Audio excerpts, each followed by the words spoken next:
Não, o outro, senhor. Seu bodega! Seus bodegados! Seus bodegados!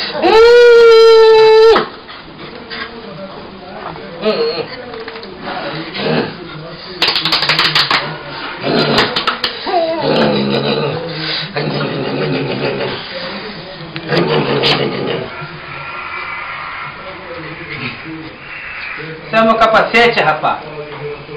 Ó. Ué? Aí deu ruim, Luciano. Vai comer aqui fora ou vai comer? Quer que bota a mesa aqui ou lá dentro? Aí deu ruim.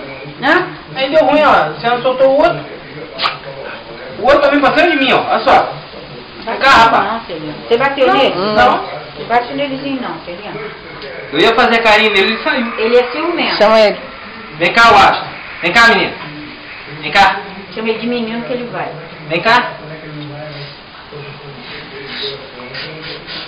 Ele tem que tomar banho, acho que ele tem frio ou não, tem medo pra ficar doente. Também não gosto não. O cachorro... Vai correr, vai. Pneu Vai correr. Vai correr agora. Ih, não, ele vai encher minha varanda de terra. O outro só quer saber de morder. Ó.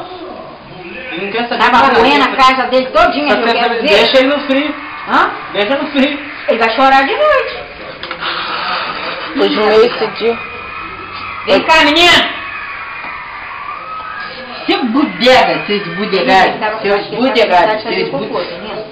Não pisa na minha.